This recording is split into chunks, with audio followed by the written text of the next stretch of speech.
అసలు వీళ్ళు ఎలాంటి వాళ్ళో చెప్పనా? బెల్లంలో విషం పెట్టి ఇచ్చినా ఇస్తారు. అందుకే భగవంతుడు మన కళ్ళు తెరిపించడానికి కమలాన్ని ఎన్నుకున్నాడు. అప్పుడైనా మనం వీళ్ళ నిజస్వరూపం ఏంటో తెలుసుకుంటామని. కమలా శవాన్ని మనం భక్తితో పూజిద్దాం. ఊరికి దక్షిణ దిక్కులో ఈమెకి ఒక గుడి కడదాం, దేవత రూపంలో.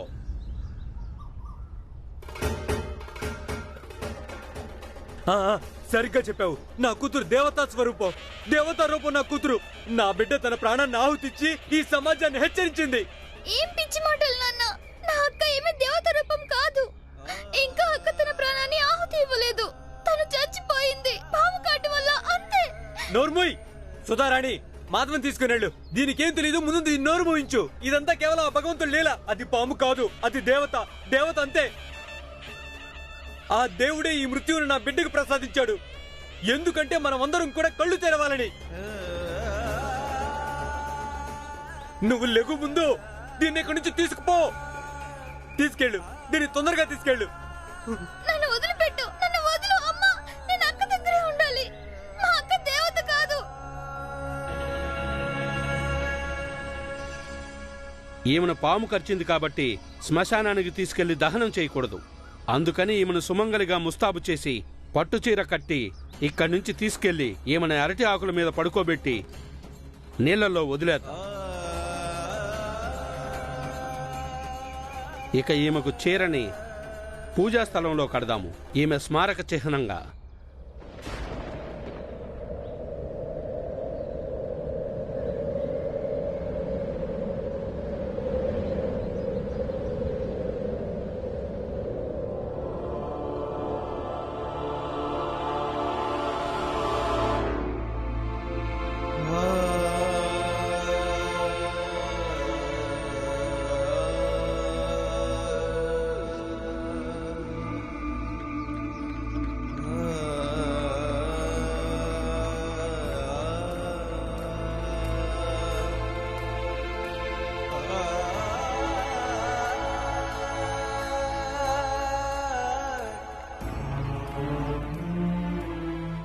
నలుగురు వచ్చి యథాప్రకారం పాడినెత్తుకోండి.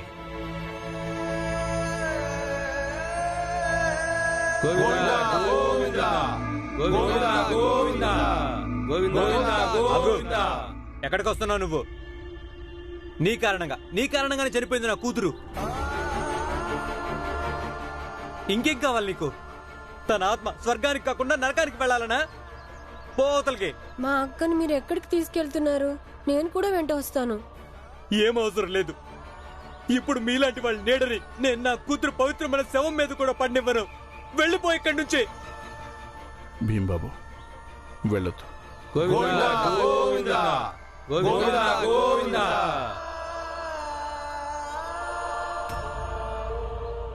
నాన్న, అమ్మా, అక్క ఎల్లుండి అత్తారింటికి వెళ్లాల్సి ఉంది. ఎల్లుండి బావగారు వస్తే పాపం అక్క ఆయనకి ఎక్కడా కనిపించదు. అప్పుడు ఆయన ఏమనుకుంటారు?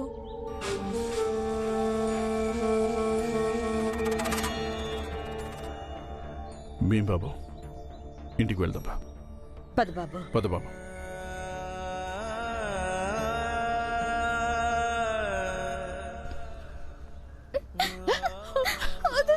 నేను అక్క దగ్గరికి వెళ్ళాలి. నేను అక్కతో అన్నాను, తన గోరింటాకు ఆర్పిన తర్వాత నేను చూస్తానని. ఎంత ఎర్రగా పండిందో. అప్పుడు తెలుస్తుంది బావగారు తనని ఎంత ప్రేమిస్తున్నాడో. మాధవి, ఊరుకో తల్లి. మీ అక్క చచ్చిపోయింది, తనకి ఎప్పటికీ తిరిగి రాదు. ఇప్పుడు తన చేతులు ఎరుపు కాదు, ఏకంగా తన శరీరం మొత్తం నీలంగా మారిపోయింది. తను చచ్చిపోయింది.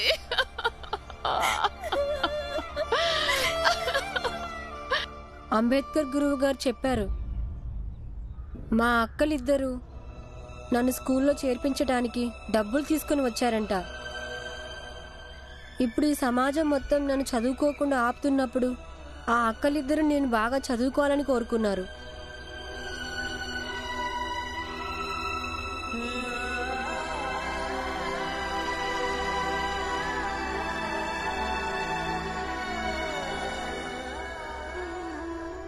భీమా,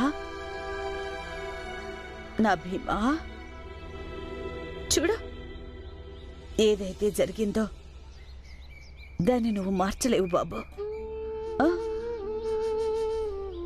ఇప్పుడిక ఏడు పాపేసి మీ కమలక్క ఆత్మశాంతి కోసం ప్రార్థించు. కానీ అమ్మా, నేను తనకి మాట ఇచ్చాను, తన అప్పగింతలప్పుడు మిఠాయిలు తీసుకువెళ్ళి ఇస్తానని.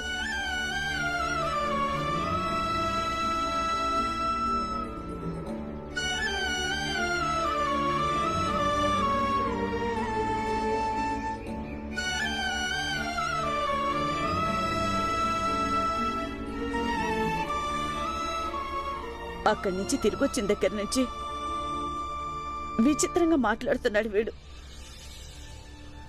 ఎలా ఓదార్చాలి వీడిని?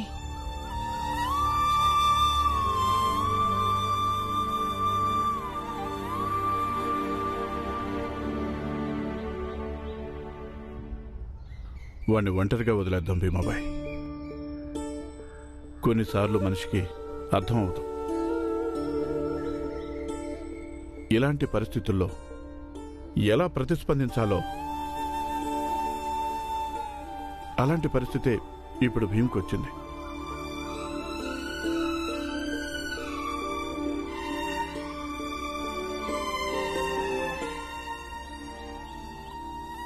చెప్పాలంటే భీమ్ జీవితంలో వాడిని ప్రేమించేవాళ్ళు చాలా తక్కువ మంది దొరికారు.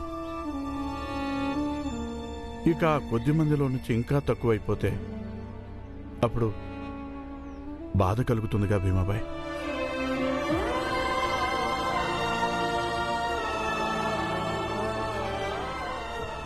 ఇంకో నిజం ఏంటంటే అన్నయ్య, ఆ అమ్మాయిలిద్దరిలో భీమ్కి ఉన్నంత అనుబంధం మనకెవ్వరికీ లేదు. అందుకని తను చచ్చిపోయిన బాధ మనకొక విధంగా ఉంటుంది, ఇక భీమ్కి మరో విధంగా ఉంటుంది.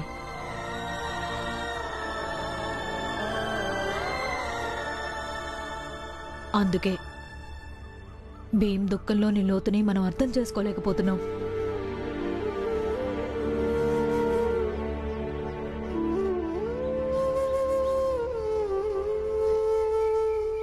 భీమ్రావ్, తను మా అక్క.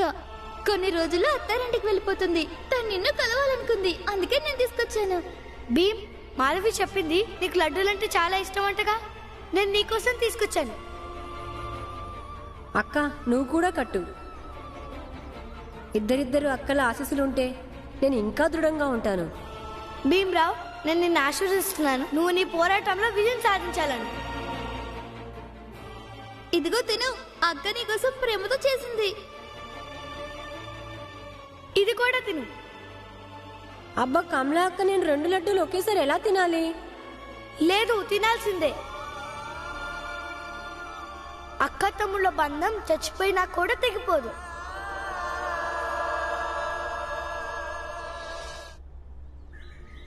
భీమా, ఊరుకో బాబు, ఏడవద్దు.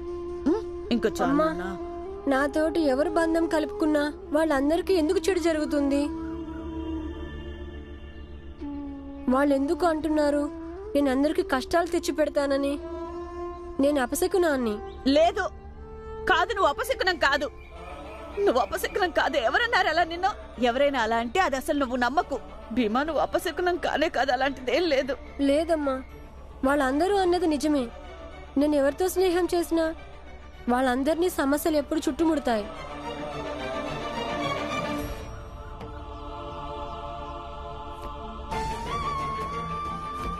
నేను అందరి ముందు ఈ విషయం చెప్తున్నాను. ధ్రువతో నాకు ఎలాంటి సంబంధం లేదు. ఈ రోజు నుంచి వీడు నా దృష్టిలో చచ్చిపోయాడు, అలాగే నేను కూడా చచ్చిపోయాను. ముందు ఆ పిన్ని, తర్వాత ధ్రువ, ఇప్పుడు కమలా అక్క. అరే భీమ్, నువ్వలా ఎందుకు అనుకుంటున్నావు? అలాంటిదేం లేదు.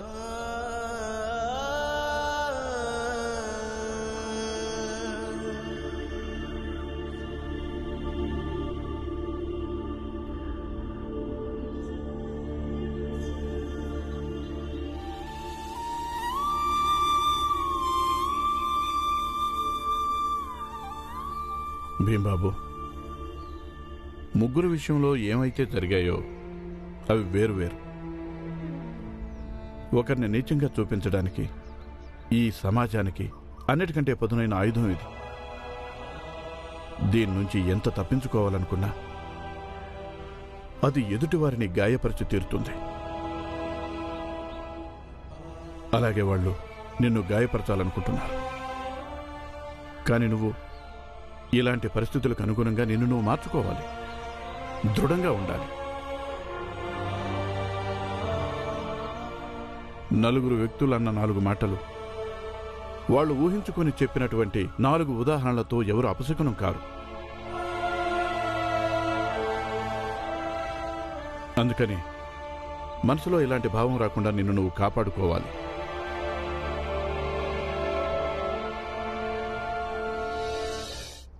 చూడు బాబు, ఇప్పుడు నువ్వు చిన్నపిల్లాడివి, తర్వాత నువ్వు పెద్దవాడి అవుతావు. కానీ ఒకవేళ మనసులో ఇలాంటి న్యూన్యత పెట్టుకుంటే అప్పుడు కూడా నువ్వు ఒకరోజు ఈ న్యూన్యతతో కుంగిపోతావు. ఇంకా అన్ని విషయాల్లోనూ నిన్ను నువ్వు తక్కువగా భావించుకుంటావు.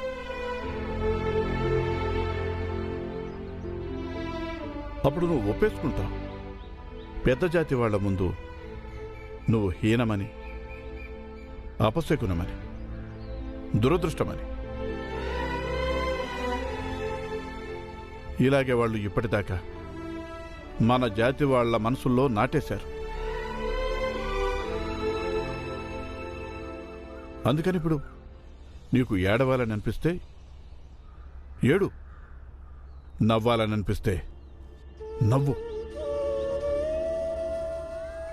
బాధపడాలని అనిపిస్తే బాధపడు. కానీ ఎవడో ఏదో అన్నాడని నిన్ను నువ్వు తక్కువగా అనుకోవద్దు.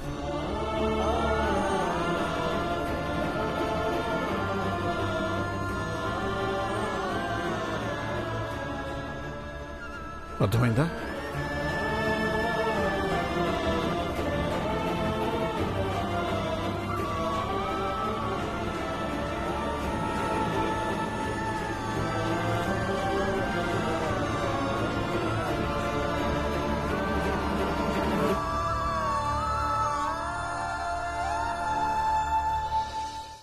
చూడండి, జరగాల్సిందేదో జరిగిపోయింది. ఇప్పుడు తర్వాత ఏం చేయాలో అది ఆలోచించండి. తర్వాత ఏం చేయాలో ఆ విషయం అర్థం కావటం లేదు. ఎల్లుండి అబ్బాయి వాళ్ళు వస్తారు, వాళ్ళకేమని చెప్పాలి? కట్న కానుకలిచ్చి కన్యాదానం చేశాను, కానీ ఇప్పుడు కన్య లేదు. అమ్మాయి పోయింది, డబ్బులు పోయాయి. నేను అనుకుంటున్నాను వాళ్ళకి కబురు పంపిద్దామని, వాళ్ళు ఇక్కడికి రావద్దు అని. కానీ వాళ్ళని అడగండి, ఎంతో కొంత తిరిగిస్తే ఇవ్వమని. దానివల్ల మీకు కూడా ఆర్థిక భారం తగ్గుతుంది కదా. చంద్రకాంత్ గారు, మాధవి, నువ్వు లోపలికెళ్ళు.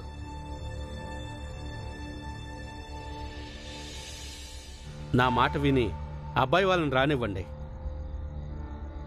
పిల్లని తీసుకెళ్ళటానికేగా వస్తున్నారు. అయితే పిల్లయితే ఉందిగా మీ ఇంట్లో. మీ రెండో అమ్మాయి మాధవి, దాన్నిచ్చి పెళ్లి చేసేద్దాం.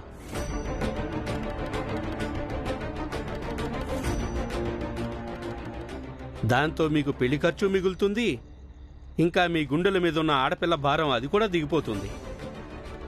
అంతేకాదు, బంధుత్వం కూడా నిలబడుతుంది. మీరు ఏవైతే కట్న కానుకలు ఇచ్చారో వాటితోనే మీ రెండో పిల్లకి పెళ్ళైపోతే తప్పే ఉంది. అదీగాక ఇప్పుడు మీరున్న ఆర్థిక పరిస్థితుల్లో కట్నాలు ఇచ్చి ఇంతకన్నా మంచి సంబంధం దొరకడం అంత సులభం కాదు మీ మాధవి కోసం. నేను చెప్పేది అర్థం చేసుకోండి. ఇద్దరిలో ఎవరైతే నేను పెళ్ళైపోతుంది. పూజారి గారు చెప్పింది బాగానే ఉంది. సరే, అయితే మీ అందరి అభిప్రాయం ఇదే అయితే ఇక మాధవి పెళ్లి ఈ అబ్బాయితోనే చేసేద్దాం. ఇక అదే చేత అప్పగింతలు కూడా చేసేద్దాం. నేను ఇప్పుడే పెళ్లి చేసుకోను. మాధవి, నువ్వు నోరు మూసుకుని లోపలికెళ్ళు. నీ పెళ్లి గురించి నిర్ణయించాల్సింది మేము, నువ్వు కాదు. లేదు, నేను పెళ్లి చేసుకోనమ్మా. ఎదురు మాట్లాడకు. ఇక్కడ మేము నిర్ణయం తీసుకుంటున్నాం, నిన్ను అడగలేదు మేము. నేను భీమ్ దగ్గరికి వెళ్తాను, తను నాకు సహాయం చేస్తాడు. తను వాళ్ళ అక్క పెళ్లిని ఎలా ఆపించాడో అలాగే నా పెళ్లి కూడా ఆపిస్తాడు. నువ్వు వాడిని సహాయం అడుగుతావా మాకు వ్యతిరేకంగా? మాకు వ్యతిరేకంగా- ఆగో. ఏం చేస్తున్నావు నువ్వు? వదులుతానని నువ్వు ఇట్రా, ఇలా రా రా, ఇక్కడికి రా, కూర్చో, ఇక్కడ కూర్చో. ఇది వాడి ప్రభావమే, దీన్ని కొట్టడం కాదు, పెళ్లి చేసి సరిచేయాల్సి ఉంటుంది. అందుకనే శాంతంగా ఉండు. ఇక పెళ్లికి ఏర్పాట్లు చేసుకోండి. భీంబాబు, ఇప్పుడు నువ్వు ఇక మాధవి కమల విషయంలో కల్పించుకోవద్దు. ఇప్పటికే వాళ్ళందరూ మన మీద చాలా అక్కసుతో ఉన్నారు. మాట మాటికి మనల్ని ఇబ్బంది పెట్టాలని ప్రయత్నిస్తున్నారు. మనతో గొడవ పట్టడానికి సాకులు వెతుక్కుంటున్నారు. చూడు బాబు, మనం మన సొంత విషయాల్లో పోరాడడం వేరే విషయం, కానీ వాళ్ళ సొంత విషయాల్లో మనం కల్పించుకోవడం అది తప్పు అవుతుంది. కానీ నాన్న, వాళ్ళిద్దరు కూడా నాకు అక్కలేగా. మరి వాళ్ళిద్దరి విషయంలో ఏదైనా చెడు జరిగితే అప్పుడు నేను మౌనంగా ఎలా ఉండగలుగుతాను? చూడు భీమా, ఈ సమాజంలో రోజు రోజు ఏదో ఒక చెడు జరుగుతూనే ఉంటుంది.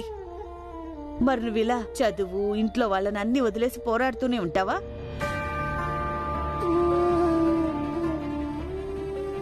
నీ దెబ్బ చూడు. ఒకవేళ నీకు రోజు ఇలాంటి దెబ్బలు తగిలితే నువ్వు భరిస్తావేమో, కానీ మరి నీ తల్లిదండ్రులు భరించగలుగుతారా? కానీ వాళ్ళిద్దరికి ఏమైనా అయితే అప్పుడేగా నేను ఏమైనా మాట్లాడేది. అయినా వాళ్ళ తల్లిదండ్రులు నాకేం చెడు చేస్తారు? అదంతా నాకు తెలీదు. నువ్వు నాన్న మాట వినాలంటే వినాలంతే. ఈ భీమ్రావ్ మన ప్రపంచంలోనే కాదు, ఏకంగా మన వాళ్ళ ఆలోచనలో కూడా దూరిపోతున్నాడు. అందుకే ఈ అమ్మాయి అలా మాట్లాడుతుంది. ఇక ఈ ఆలోచనల ప్రభావం అన్నిటికంటే ప్రమాదకరంగా పనిచేస్తుంది. మాధవి, నువ్వు లోపలికెళ్ళు. ఎక్కువ బాధపడకుండా అక్కపోయిన బాధ నుంచి బయటపడడానికి ప్రయత్నించు. అప్పుడే ఎల్లుండి కల్లా నువ్వు పెళ్లి చేసుకోవడానికి మానసికంగా సిద్ధం అవుతావు. సరేనా? వెళ్ళు. పెళ్లికి నేను చేసుకోను. అరే, ఎక్కడికి వెళ్తున్నావు నువ్వు? నా తమ్ముడు భీమ్ దగ్గరికి. వాడితో అక్కపోయిన బాధ పంచుకుంటాను. కానీ ఇక్కడ మీరందరూ ఆ బాధను మర్చిపోయి డబ్బు గురించి ఆలోచిస్తున్నారు. పైగా నన్ను బలి చేయాలనుకుంటున్నారు.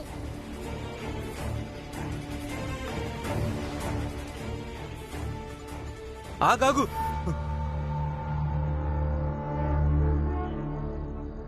పర్వాలేదు, వెళ్ళనివ్వండి. దుఃఖం దూరం అవ్వాల్సి ఉంటుంది, అది ఎలాగైనా సరే. కానీ తను ఇంటికి తిరిగి వచ్చిన వెంటనే తనకి స్నానం చేయించండి.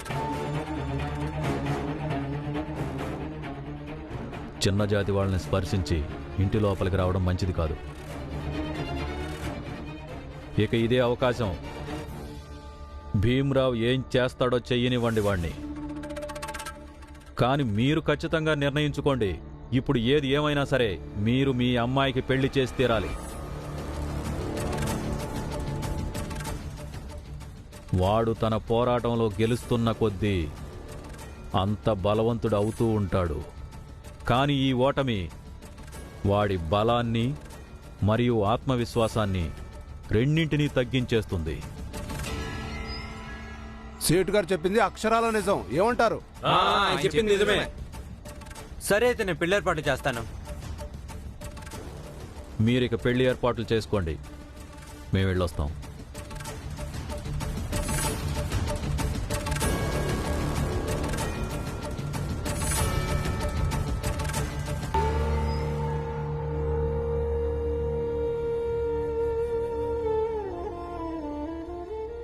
చూడండి, విషయం మన అమ్మాయి పెళ్లి గురించి నిజమే కానీ నాకేదో మంచిగా అనిపించడం లేదండి. ఈ రోజు ఆ సేటేమో భీమ్రావుతో ఓడిపోయాడు. ఇక ఆ భీమ్రావ్ తన చదువు విషయంలో పంతం నెగ్గించుకున్నాడు. అందుకైనా తను ఓడిపోయినందుకు మన మాధవిని పావుగా వాడుకుంటున్నాడు. మరి వీళ్ళందర్నీ మధ్యలోకి తీసుకొచ్చి మన అమ్మాయి పెళ్లినిలా ఈ జాతి వివాదంగా ఎందుకు మారుస్తున్నాం? మన సేటుగారు ఓడిపోతే మన జాతి ఇంకా మన సమాజం కూడా ఓడిపోయినట్టే. ఇక ఈ ఓటమిని గెలుపుగా మార్చుకోవడానికి ఒకవేళ మన ఇద్దరు అమ్మాయిలు కూడా సాధనలుగా మారితే అప్పుడు దీనివల్ల మన సామాజిక ప్రతిష్ట పెరుగుతుంది. మాధవికి పెళ్లి చేస్తాం. అప్పుడు ఈ పెళ్లి వల్ల రామ్జీ కుటుంబం ఊరందరి ముందు నవ్వులు పాలవుతుంది. అప్పుడు జనాలెవరూ సేటుగారి పేరు చెప్పుకోరు. సేటే ఇదంతా చేసుండొచ్చుగాక ఆ భీమరావుకి బుద్ధి చెప్పడం కోసం. కానీ మాధవి నా కూతురు మాధవి పెళ్ళవుతుంది.